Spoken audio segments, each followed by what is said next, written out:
힘들어 하시는 것 같아요. 뒤에서 아무리 보지 이렇게 계셔가지고. 그렇죠. 죄송합니다. 아유.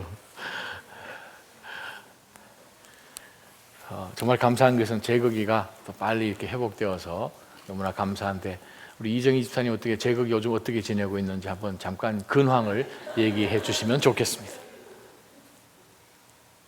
제거기는 수술 잘 받고요. 건강하게 잘 지내고 있습니다. 다 여러분 덕분에 나날이 빨리 되고 있고요. 조금 있으면 이제 나가야 된다. 오. 감사합니다. 계속해서 우리 제거기가 빨리 또 회복될 수 있도록 하나님 앞에 또 중보해 주시고, 우리 또 귀한 우리 또 하송이도 동일하게 잘 잘하고 있어서 또 감사하고요. 저희가 기도했는데 배변 지금 잘하고 있답니다. 그것도 감사하고. 근데 이제 거기서 끝나지 않아서 또 기도할 게 또 있어요. 기도 제목이 뭐냐 하면, 그 이제 이 호흡하고 연관됐을 때에 연관되는 거가 또 눈하고 이렇게 좀 연관이 되나 봐요. 그래서 좀 빨리 태어난 아이들인 경우에 눈이 이제 잘 발달을 해야 되는데, 호흡기와 연결될 때에 이제 눈이 존 1, 2, 3가 있는데 3까지 자라야 된대요. 시력 검사를 했을 때에. 근데 지금 그 하송이가 존 2까지 지금 발육을 했답니다. 그래서 계속 기도하셔서 존 3까지 이제 발육을 해야 이제 완숙이 되고, 다음 주 수요일이 35주째 됩니다. 근데 이제 어떻게 되는지 정말 감사한 것은 하나님께서 또 일찍 태어났지만 붙들어 주셔서 쑥쑥 잘 자라고 모유까지 지금 먹이고 있습니다. 할렐루야. 그래서 이제 계속해서 이제 기도하는 가운데 정말 소망은 우리가 2016년 이제 봄 되면 하나님 앞에 또 그 아기를 또 이렇게 헌신하는 그런 시간이 오지 않을까 하는 그런 생각을 해보고, 제 생각에 제거기는 한 2주 지나면 뭐 농구공 들고 나타날 것 같아요. 그래서 그것도 할렐루야고. 여러분 반갑습니다. 한 주 동안 또 이번 학기 동안 수고 많이 하셨습니다. 한 학기 빨리 지나가죠. 벌써 다음 주가 13일, 또 그 바로 다음 날이 14일. 벌써 무슨 일주기 같은 그런 느낌인데, 세월이 그렇게 빨리 지나갑니다. 오늘 저와 여러분이 함께 볼 말씀은 우리가 지난 시간에 이어서 보는 말씀인데, 종강과 연관되어 있는 말씀이기도 합니다. 우리가 보면 이 종강을 한 학기마다 하나님께서 허락해 주셔서 사랑하는 우리 셀 식구들과 함께 모여서 예배드리는 봄 학기, 가을 학기. 해가 또 바뀌었네. 2016년 한 학기, 두 학기, 해가 또 바뀌었네 하는 가운데서 그냥 이 세월을 지나가는 것처럼 우리가 볼 것인가, 아니면 하나님께서 우리 가운데 허락해 주신 이 시대를 어떻게 우리가 볼 것인가 하는, 그것은 우리가 인생을 다니엘로 살 것인가, 느부갓네살 왕처럼 살 것인가 하는 그것을 오늘 본문은 분명하게 말씀을 해주고 계십니다. 여러분 잘 아시다시피 느부갓네살 왕이 밤에 꿈을 꿨죠. 꿈을 꾸고 난 다음에 아침에 일어났는데 꿈이 너무 희한하고 뒤숭숭하고 참 불안하고, 근데 도무지 좀 알고 싶어 하지만, 첫째는 무슨 꿈을 꿨는지를 모르겠고, 두 번째는 그 꿈의 뜻이 뭔지를 모르니까 바벨론에 있는 모든 박사들을, 술사들을, 점성술사들을 모아가지고 이제 내가 어젯밤에 꾼 꿈을 찾고 그 꿈을 회몽하는 자에게 굉장한 상을 주겠다 했더니, 바로 그 사람들이 느부갓네살 왕에게 뭐라고 이야기합니까? 당신이 꾼 꿈을 이야기를 해주면 우리가 해몽을 해주겠다. 그랬더니 왕이, 아니 이놈들 시간을 보려고 그러는구나, 내가 무슨 꿈을 꿨는지 그것도 먼저 맞춰라 했더니, 이구동성으로 하는 이야기가 무엇입니까? 이것은 사람이 할 수 있는 일이 아닙니다. 아니 어떻게 우리가 왕께서 지난밤에 꾼 꿈을 우리가 어떻게 알겠습니까? 같은 침대에 누워있는 아마 왕비도 몰랐을 텐데 그 꿈을 우리가 어떻게 알겠어요? 이건 인간의 한계를 넘어버리는 겁니다 라고 설명을 했을 때에 왕이 얼마나 화가 났을 겁니까? 아니 이것도 하나 못하는 이 사람들이 이게 뭐냐, 너희가 지혜자들이냐 하는 생각 가운데 분노하면서 다 이제 죽이라고 그렇게 이제 명을 내렸더니, 바로 그 소식이 다니엘까지 가고 다니엘의 세 친구까지 가고, 2장 18절에 보게 되면 다니엘이 담대하게 말씀을 나누고 난 다음에 그 형제들과 나눠서 이런 이야기를 하죠. 우리가 함께 기도합시다. 이것은 하나님이 우리로 하여금 기도하게끔 하는 것입니다. 우리가 인생의 한계를 만날 때 우리가 맨 먼저 선택해야 되는 것은 무엇인가? 도울 수 있는 사람을 찾는 것이 아니고 우리는 하나님을 찾아야 됩니다. 그래서 그 세 친구와 함께 다니엘이 기도를 하는 가운데서 하나님이 그날 밤에 다니엘에게 굉장한 비전을 보여주셨죠. 그 비전은 그냥 단순한 비전 정도가 아니라 예수 그리스도가 오시고 메시아가 이 땅 가운데 구속하시고 다시 승천하시고 다시 부활하시고 다시 돌아오셔서 하나님의 3000년 왕국을 세우는 그 엄청난 사건까지 시편 2장 또 이사야 1장 요한계시록 19장에 나오는 사건들을 바로 이 다니엘에게 선포를 해 주신 거예요.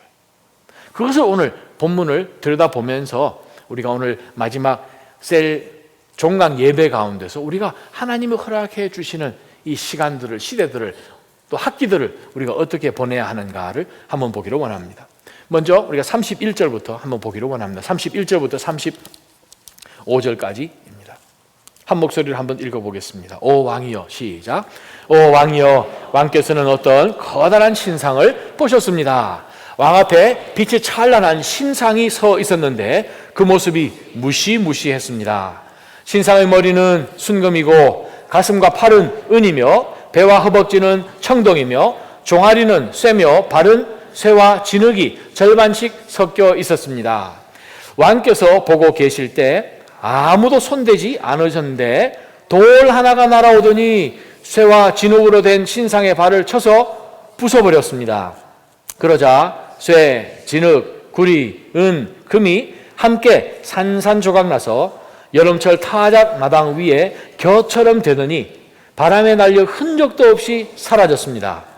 그리고 신상을 친 돌은 큰 산이 돼 온 땅에 가득 찼습니다. 라고 이제 다니엘이 왕이 꾼 꿈을 세상에 어떠한 지혜자가 어떻게 이 일을 할 수 있겠습니까? 이거 성경에 기록된 이 실화로서 느부갓네살 왕이 그 꾼 꿈을 바로 이 다니엘이 해몽을 해준 굉장한 사건입니다. 왕이 꾼 꿈은 그렇다는 거죠. 왕이 어떤 신상이 서 있는 것을 보았는데 참 요상한 무시무시한 모습이었다는 거죠. 와, 멋있다가 아니라 무시무시한 모습이었다는 거죠.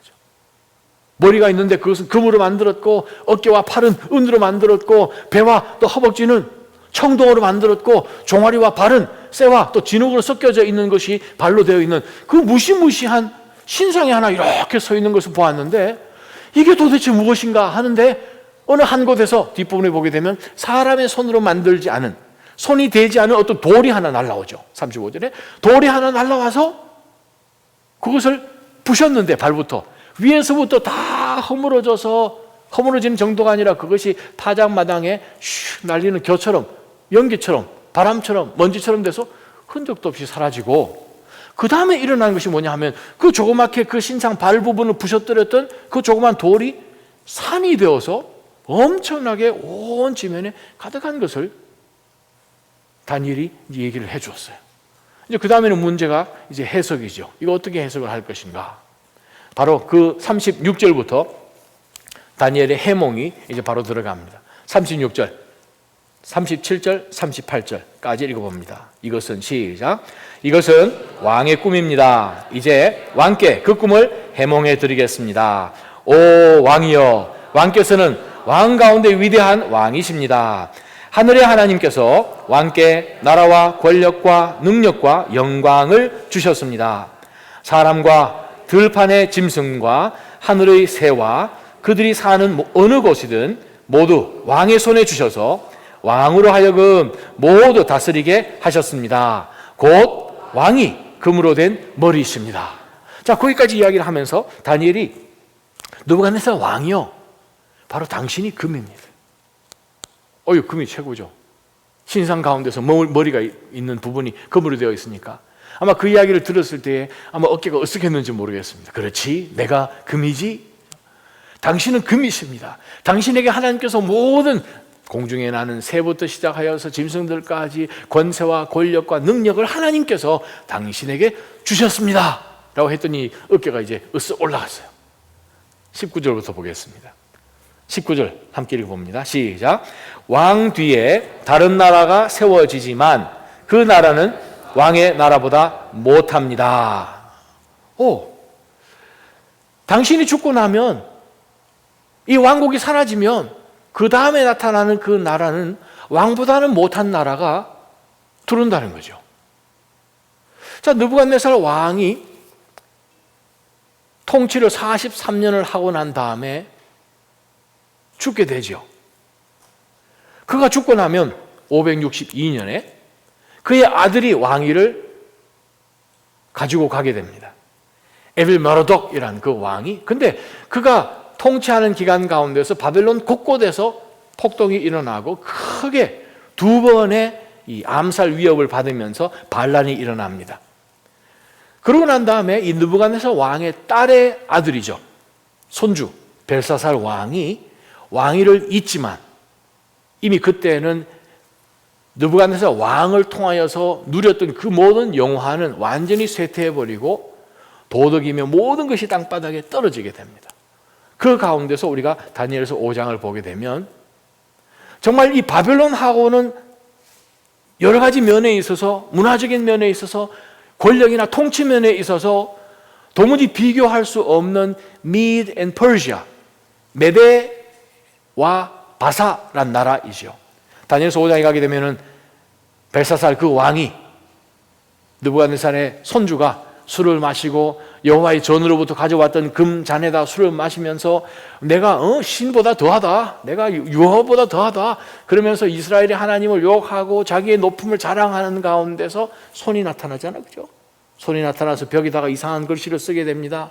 맨네 테켈, 하나님이 당신을 몸무게를 달아봤는데 모자라더란 거죠. 그래서 파르신, 메대와 바르시를 통하여서, 페르사를 통하여서 당신이 나라가 날아가는 그것을 예언하고 난 다음에 바로 그날 밤에 쳐들어오죠. 자, 그날 당시를 한번 넘어가겠습니다. 539년 BC로 넘어가게 되면은 바로 이 벨사살 왕이 술을 마시면서 그들이 그 니느웨 성 가운데서 그들이 잔치를 베푸는데 그들이 다른 외지에서 어떠한 공격을 받을 수 없다고 자기네들 자만하는 것은 그 성 주위에 유브라데 강이 흐르도록 물길을 만들어 가지고 절대로 강을 건너올 수 없도록 파놨기 때문에 수로를 저기 쳐들어오려면 다 보이는 거예요.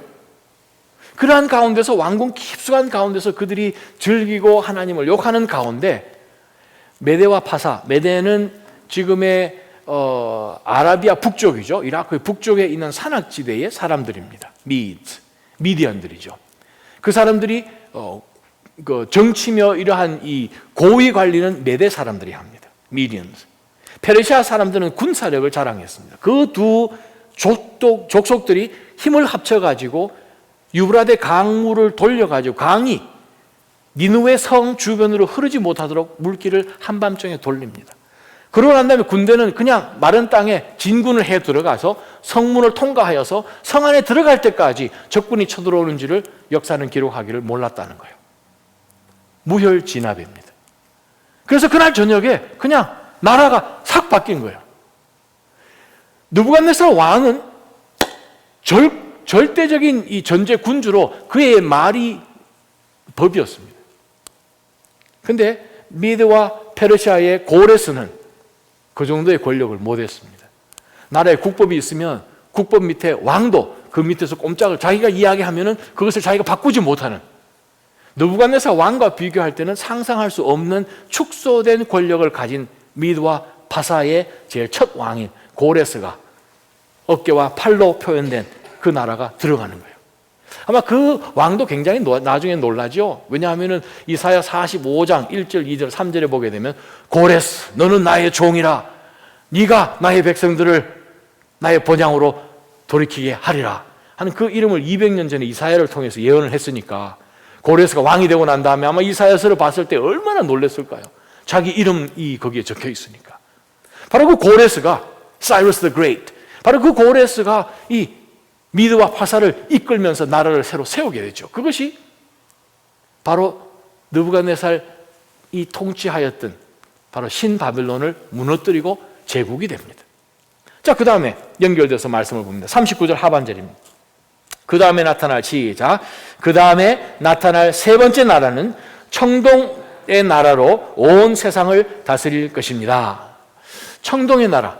물론 바로 전에 나왔던 은이라는 나라, 지금 오늘 본문 가운데서는 은이라는 것이 메대와 파사인 것을 우리는 모르죠.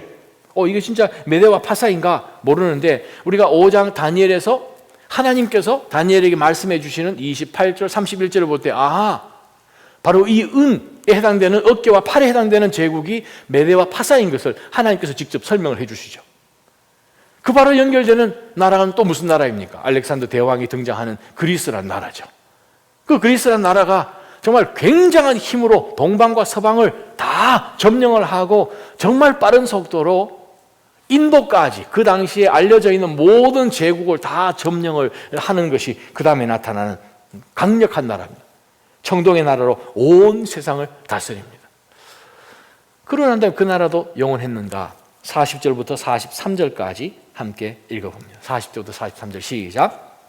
또 네 번째 나라는 무엇이든 깨뜨리고 부수는 쇠처럼 강할 것입니다. 그 나라는 마치 쇠가 무엇이든지 산산조각 내듯 뭇 나라들을 부숴뜨릴 것입니다. 발과 발가락이 절반은 토기장의 진흙이고 절반은 쇠인 것을 왕께서 보셨듯이 그 나라는 둘로 나뉠 것입니다. 그러나 왕께서 쇠가 진흙과 섞여 있는 것을 보셨듯이 그 나라 안에는 철의 힘이 있을 것 같지만 발가락에 철과 진흙이 반반 섞여 있는 것 같이 그 나라는 일부분은 강하지만 일부분은 부서지기 쉬울 것입니다. 43절. 또 왕께서 철과 진흙이 섞여 있는 것을 보셨듯이 백성들은 다른 민족과 함께 살 것이지만 철이 진흙과 섞이지 않는 것 같이 서로 하나로 합치지 못할 것입니다.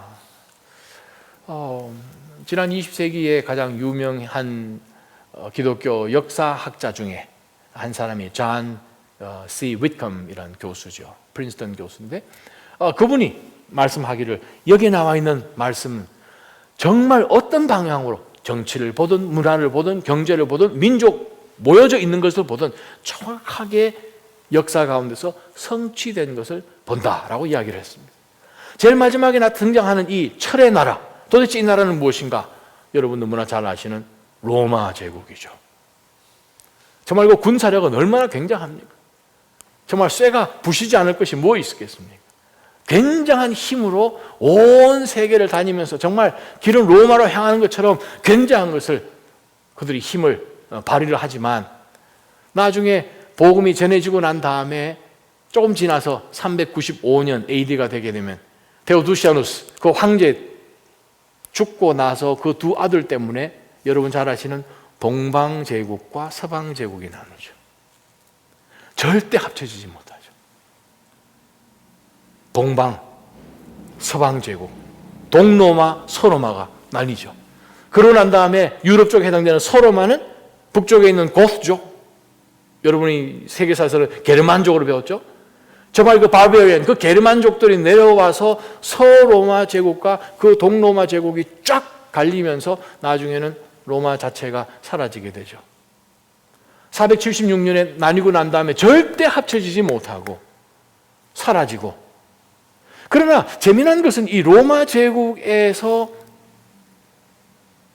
가지고 있었던 그 모든 법적인 것이나 군사적인 것이나 물질적인 것이나 쾌락적인 것이나 그것은 지금까지도 계속 이어집니다. 그 중에 한 통로가 로만 캐톨릭. 계속 그 당시로 돌아가죠. 로만이라는 이름으로 계속 연결됩니다. 지금 현 시대에 살고 있지만 모든 왕국들이 소망한 게 뭐냐 하면 로마 제국이야. 우리가 어떻게 한번 다스려 볼까? 우리나라가 어떻게 권력으로 온 세상 가운데서 정말 굉장한 나라로 한번 힘으로 다스려 볼까 하는 그것은 지금 현 시대까지 계속 등장합니다. 재미난 것은 페르시아, 지금 느부갓네살 왕이 다스리고 있는 바벨론, 페르시아, 그리스, 로마 이어지는데 모든 나라들이, 모든 황제들이, 모든 제국이 바로 전에 등장했던 그 제국의 모든 문화와 정치와 모든 것들을 그대로 답습합니다. 답습에서 나타난 것이 페르시아죠. 그대로 답습한 것이 그리스입니다. 알렉산더가 다니면서 모든 것을 융화시키죠. 로마도 동일합니다. 절대 어떤 것도 파하지 않고 그대로 계속 이어지면서 그걸 가지고 만들어내는데 어느 한순간에 그 모든 것이 다 사라지는 거예요. 그것이 작은 돌이에요. 사람이 손으로 어떻게 하지 못한, 손으로 만들어내지 않은, 정형화시키지 않은 어떤 작은 것이 날라와서 쳤는데 다 사라져버려요. 바로 이 메시지가 시편 2편에 나온 말씀이에요. 여러분 성경책 가지고 계시면 우리가 한번 하나님의 말씀 찾아보기를 원합니다. 시편 2편 말씀이에요.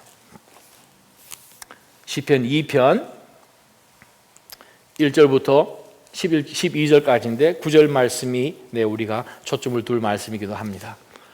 우리가 하나님의 나라, 예수 그리스도께서 절대적으로 통치하시는 바로 그 나라, 하나님의 나라가 바로 이 다니엘을 통하여서 선포된 것을 우리가 봅니다. 시편 2편 1절부터 같이 한 목소리로 읽겠습니다. 어째서 시작. 어째서 나라들이 술렁거리며 민족들이 헛된 일을 꾀하는가. 세상의 왕들이 자기를 내세우고 통치자들이 모여 여호와와 그 기름 부은 이를 거스르며 저들의 사슬을 끊자, 저들의 족쇄를 던져버리자 하는구나. 하늘에 앉으신 분이 웃으시며 주께서 그들을 비웃으시리라. 그러고는 진노하셔서 그들을 꾸짖고 그들을 놀라게 하시며 내가 내 왕을 내 거룩한 산 시온에 세웠노라 하시리라. 내가 이제 여호와의 율례를 선포하리라. 그분께서 내게 말씀하셨도다. 너는 내 아들이다. 내가 오늘 너를 낳았노라. 내게 구하라. 그러면 내가 이방 민족들을 네게 기업으로 주어 온 세상이 네 소유가 되게 하리라. 너는 그들을 쇠 지팡이로 다스리며 토기장이가 자기 그릇을 부숴버리듯 그들을 부수리라. 그러므로 너희 왕들아 지혜를 가지라. 너희 세상 통치자들아 경고를 들으라. 여호와를 경외하며 섬기며 떨고 환호하라. 그분의 아들께 입을 맞추라. 그렇지 않으면 그분이 진노하셔서 가는 길에 너를 멸망하리니 그 진노는 급하시리라. 그러나 여호와를 의지하는 사람은 모두 복이 있도다. 아멘. 바로 이 다윗을 통하여서 주신 하나님의 나라, 그리고 예수 그리스도께서 이 땅 가운데 재림하셔서 통치하실 그 하나님의 천년 왕국은 완벽한, 어떠한 무질서가 없고 완벽한 가운데서 완벽한 군사며 완벽한 통치며 경제적인 모든 것이며 문화적인 모든 것이며 하나님께서 이루시는 그 나라는 완벽한 영원한 나라인 거예요. 그것을 다스리시는데 어떠한 사람도 반항할 수 없는 모든 진리 가운데 있기 때문에 예수 그리스도께서 철장으로 다스리시는 것을 말씀하고 계시죠. 이사야 2장 2절에서 4절 말씀도 함께 한번 읽어봤으면 좋겠습니다. 여러분 가지고 계신 성경책 이사야 2장 2절, 3절, 4절입니다.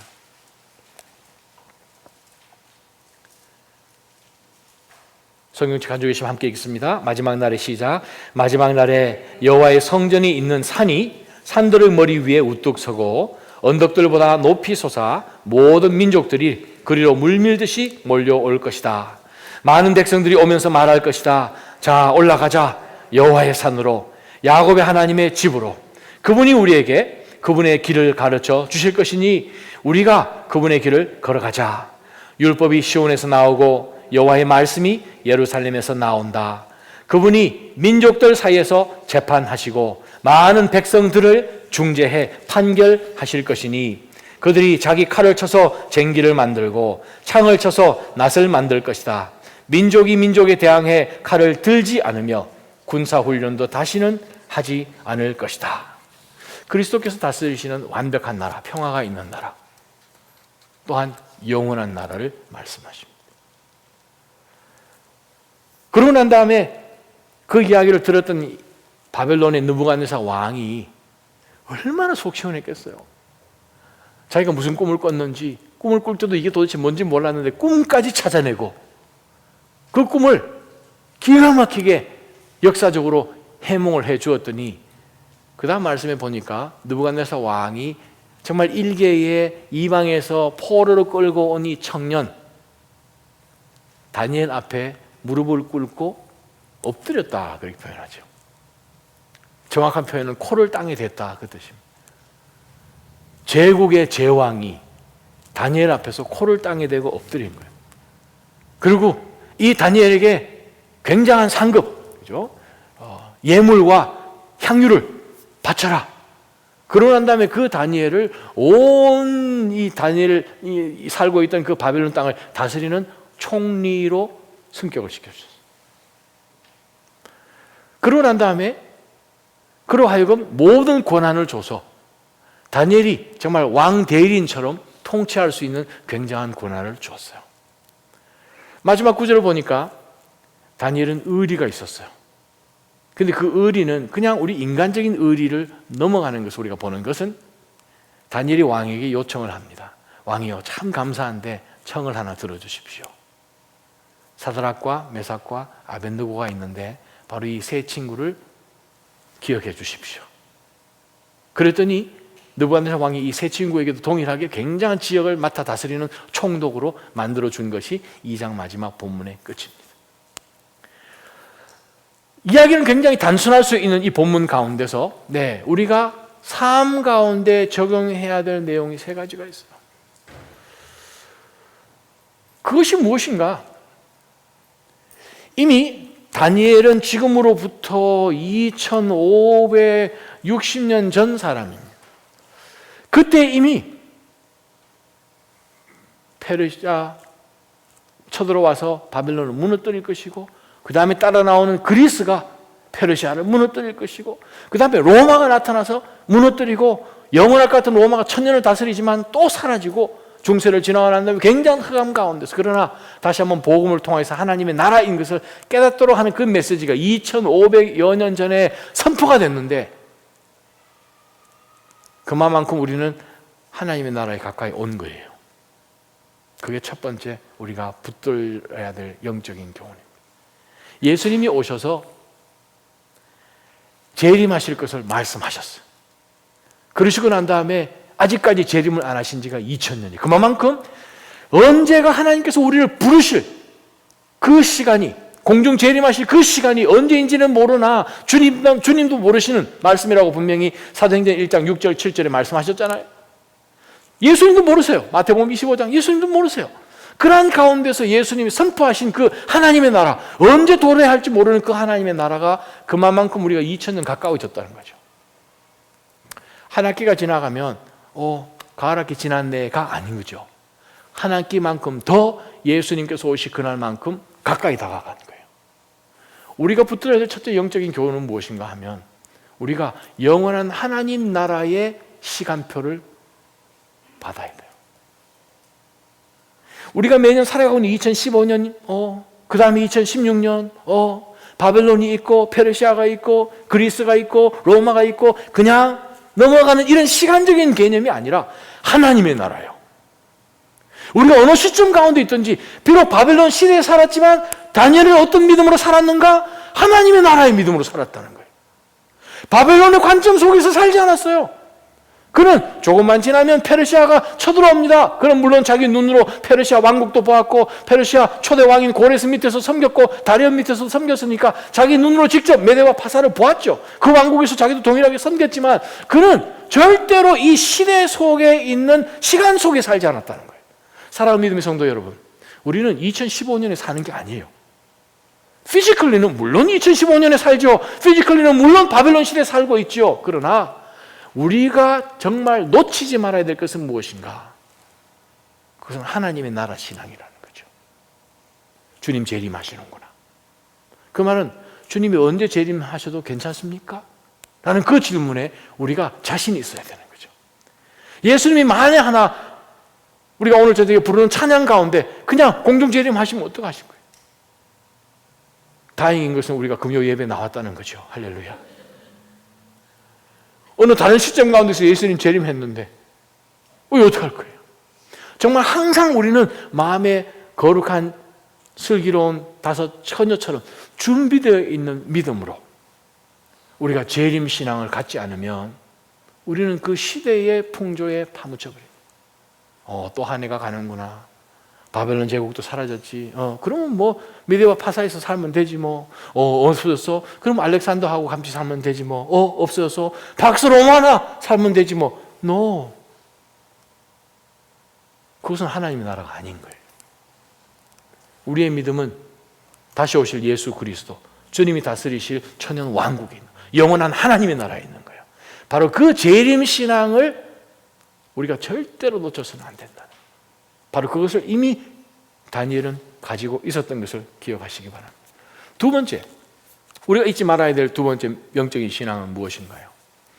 그것은 다니엘이 느부갓네살 왕 밑에서 총독까지 올라서 왕의 인양 반지도 받았을 것이고 온 나라를 왕의 이름으로 통치를 하는 권력 가운데 그가 있었을 때에 그가 어디에 집중하며 살았을까라고 우리가 한번 묵상을 해볼 때, 물론 성심성의껏 최선을 다하여 자신에게 주어진 그 일을 감당했지만 그의 진짜 속 마음을 이렇게 뒤집어 보면 바벨론에 있었을까 아니면 영원한 하나님의 나라에 있었을까라고 생각을 해볼 때 우리가 분명히 아는 것은, 나는 총독 자리를 잃어버리고 사자굴에 들어가고 모함 당하는 것 가운데 그냥 힘없는 양처럼 끌려간다 하더라도 나는 하나님 앞에 서 있는 내 믿음을 저버리지 않겠다는 거, 분명한 거 있었다는 거예요. 두 번째는 무엇인가? 영적인 것에 투자를 하는 거예요. 영적인 곳에 집중하는 거예요. 우리가 신앙생활을 해나가는 가운데서 얼마든지 세상에서 우리가 해야 되는 일들을 열심히 해야 되지요. 근데 세상적으로 우리가 출세를 하는 것이나 세상적으로 물질적인 어떤 안정을 얻는 것이나 혹은 유명해지는 것이나 그 어떤 것, 세상 모든 사람들이 추구하는 것하고 하나님의 나라를 함께 추구하는 것과 두 가지가 동시에는 절대로 갈 수 없다는 거예요. 이 두 가지는 공존될 수가 없다는 거예요. 우리가 겉으로 볼 때는 다니엘이 정말 이것도 누리고 하나님 앞에 신앙도 참 좋았던 것 같지만 절대적인 상황 가운데서 그는 이것을 언제든지 버릴 수 있는 준비가 되었던 것을 우리는 다니엘이 하나님 앞에 기도하는 모습 가운데 봅니다. 신하들이 어떻게 하면 저놈을 거꾸로 때릴까라고 이 사람들이 지금 그것을 망을 보면서 24시간 관찰하고 있는 가운데 다니엘은 늘상 해왔던 대로 집으로 돌아가서 왕의 조서에 어인이 찍힌 것을 알면서도, 신상 앞에 절하지 않으면 사다굴에 던져짐을 알면서도 그는 어떻게 했습니까? 집에 가서 예루살렘을 향해 있는 문을 활짝 열어놓고 하루에 3번씩 무릎 꿇고 하나님을 감사하며 찬양했던 그것에는 절대적인 컴프로마이즈가 없었다는 거예요. 타협이 없었다는 거예요. 우리가 이 세상 가운데서 내가 해야 되는 중요한 일들이 있습니다. 그 일과 주님의 일, 더 나아가서 하나님의 나라를 전하는 일, 전도하는 일, 한 생명으로 돌아보는 일, 사랑하는 믿음의 셀그룹 가운데서 지체들을 돌아보고 중보하고 기도하고 찾아가고 권면하고 정말 그 사람의 눈물이 되어주고 함께 눈물을 흘리고 하는 그것하고 비교할 때에 언제든지 이것을 위해서는 이것을 포기할 수 있는 그 믿음이 하나님께서 원하시는 믿음이라는 거예요. 여러분 가지고 계신 성경책 한번 펴보십시다. 마태복음 5장 한번 펴보십시오.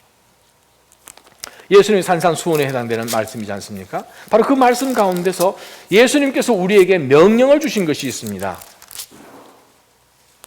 선포죠, 선포. 왕의 선포죠. 우리가 요한계시록 19장에 보게 되면 만왕의 왕, 만주의 주라고 표현되는 흰말을 타신 예수 그리스도, 그죠? 인자, 메시아, 바로 그분께서 주신 메시지 말씀이 무엇인가 하면 13절 말씀이죠. 13절, 14절. 너희는 이 땅의 소금이다. 그러나 만일 소금이 짠맛을 잃어버리면 어떻게 다시 짜게 되겠느냐? 아무데도 쓸데가 없어 바깥에 버려지고 사람들에게 밟힐 것이다. 너희는 세상의 빛이다. 산 위에 세워진 도시는 숨겨질 수 없다.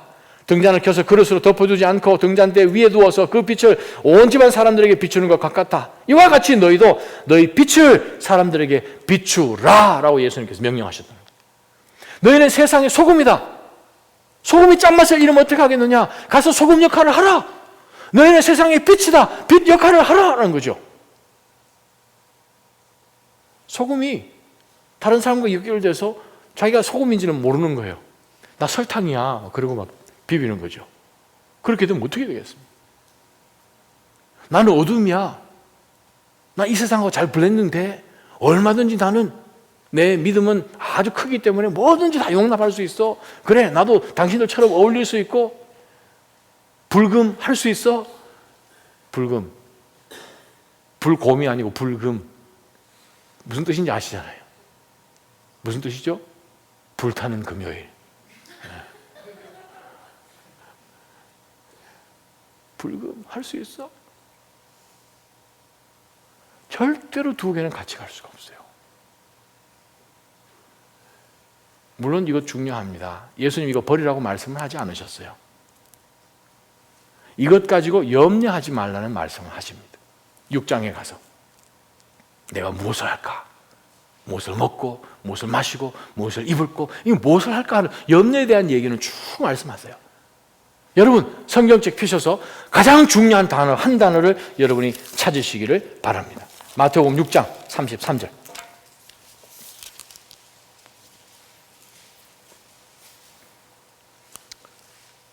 (25절부터) 예수님께서는 무엇을 먹고 무엇을 마시고 하는 그런 일들을 쫙 얘기를 하셨습니다. 24절 바로 전절에 보게 되면 물질과 즉 재물과 하나님을 절대로 함께 섬길 수 없다는 거죠. 이 세상 가운데서 로마니즘, 로마주의, 지금까지 이어지는 것이 무엇입니까? 네, 세상적인 세속화되어 있는 것들. 근데 예수님은 분명히 말씀하셨어요. 우리 삶 가운데, 신앙 가운데 항상 두 개가 갈등이 있는 것이 무엇인가? 하나님과 재물이에요.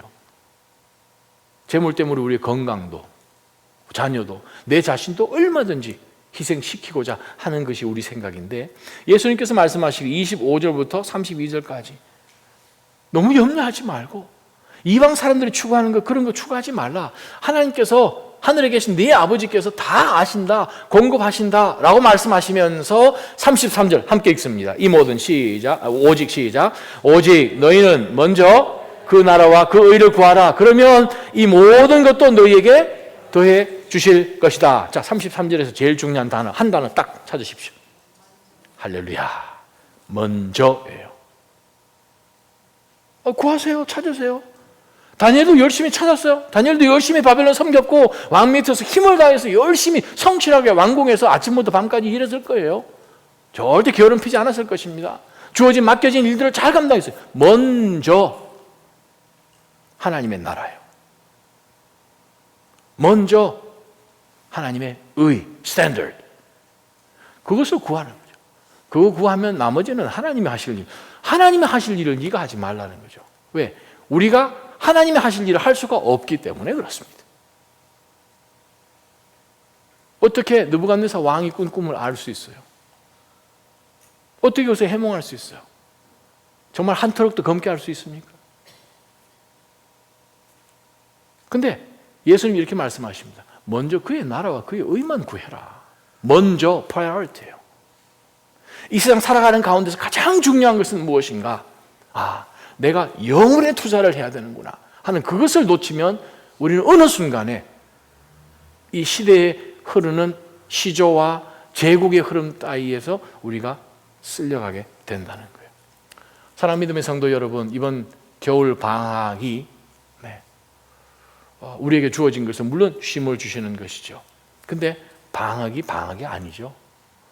2월 초에 우리가 다시 개강을 하지만 이 기간 동안에 우리가 더욱더 서로 사랑하는 지체들을 돌아보고 또 연락하고 만나고, 부러운 것은 어느 셀은 찜질방 간다고 그러던데. 소문 다 들었어요. 소문. 조인하십시오. 하여간 모이셔야 돼요. 또 우리 남성 카톡방에 또 재미난 게 하나 올라왔습니다. 어떤 분이 또 꼼장어를 또 한 100마리 준다고 하셔가지고 이 겨울에 또 모이는 거죠. 그렇습니다. 사랑하는 믿음의 지체들이 모이고 엉키고 돌아보고, 정말 이 집이 내 집인지 너 집인지 모를 만큼, 내 밥인지 너 밥인지 내 김치 너 김치 모를 만큼 엉겨져 있는 그것 연습하는 것이죠. 이번 겨울 동안에. 동물들은 겨울 동면을 해야 또 봄 되면 힘을 얻듯이 쫙 비축하고 다시 2 step back, 3 step forward 이런 것처럼, 그죠? 또 멈췄다가 다시 또 팍 튀는, 바로 그것이 이번 겨울 기간이라는 거죠. 그 기간 동안에 다시 한번 우리 지체들을 돌아보고, 그래요, 우리가 자칫 정신을 놓치면 정말 주님 오신 크리스마스가 그냥 크리스마스 쇼핑하고 번쩍번쩍하고, 저는 이렇게 다녀보니까 한밤중에 어떨 때 보면 저 사람들은 1년을 크리스마스 트리 장식하는 목숨을 걸고 사는구나, 그런 집들이 가끔 보이더라고요. 그렇지 않아요? 그죠? 어느 집 갔더니 이거 뭐 전문가가 오지 않으면 첫째 못할 것이고, 전문가가 와도 맨날 며칠을 해야 될 만큼 굉장한 그런 것들이 가끔 보입니다. 경쟁을 하더라고. 두 집이 있는데 정말 눈에 보여요. 경쟁하겠다. 정신 안 차리면 우리도 비슷하게 크리스마스 하고 연말하고 연시하고 하는 가운데서 그냥 왔다 갔다 하면 우리가 연시가 아니라 정말 홍시 됩니다. 네. 정신 바짝 차려야 돼요. 영원한 곳에 초점 둘 것이 절대적으로 필요합니다. 세 번째부터 영적 교훈이 있습니다. 다니엘이 마지막까지 챙겼던 사람이 누군가를 봐야 돼요. 정말 아름다운 말씀으로 2장이 맺어지는데 그게 보니까 다니엘이 바로 그 세 친구를 기억한 거예요. 근데 그 세 친구는 친구가 아니죠. 친구 이상이지 않습니까? 무엇인가? 기도 동역자라는 거예요.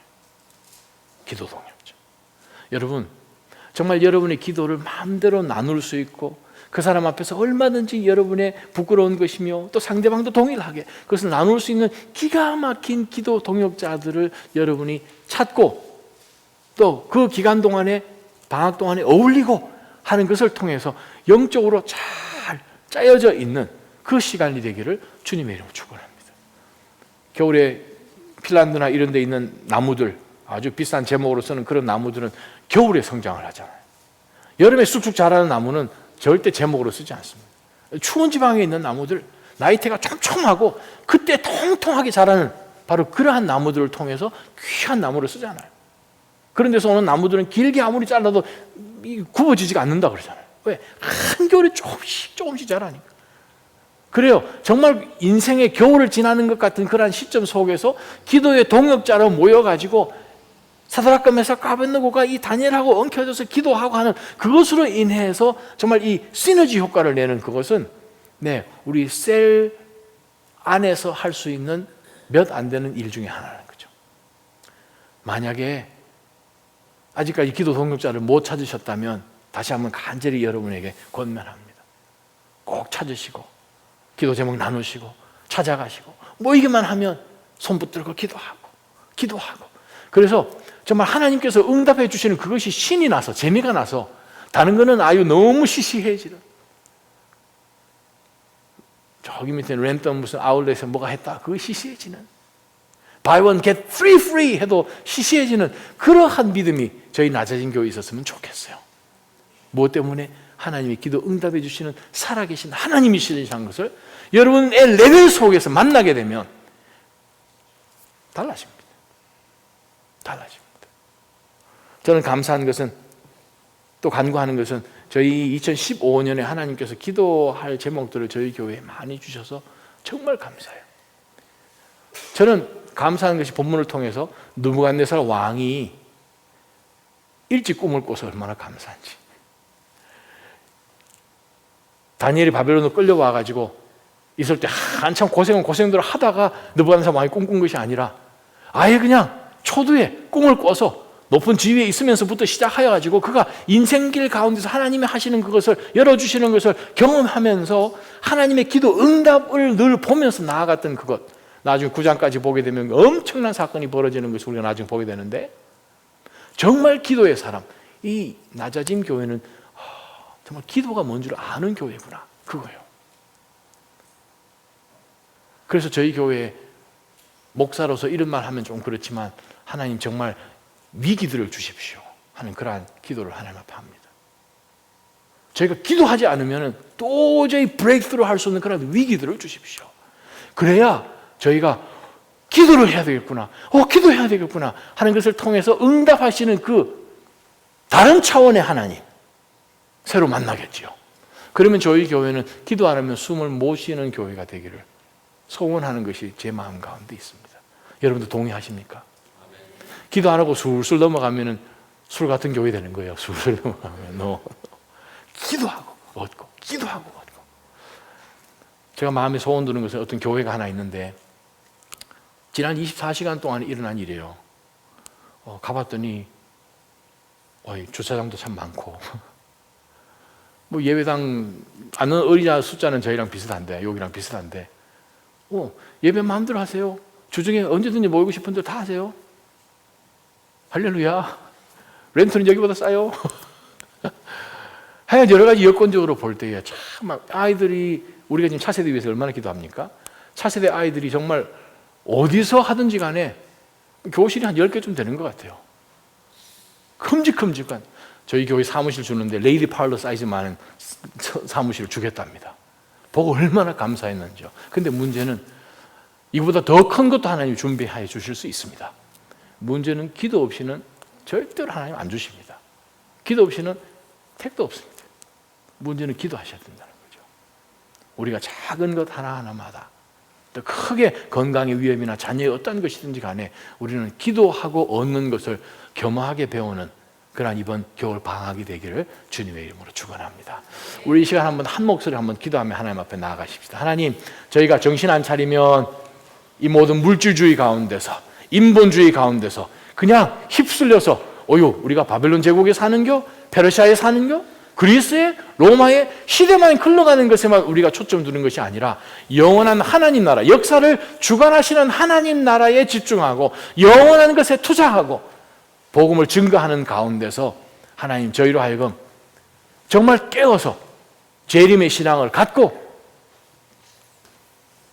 기도하는 가운데서 하나님께서 보여주시는 대로 순종해 나가는 교회가 되게 해달라고 우리가 한번 한 목소리를 한번 하나님 앞에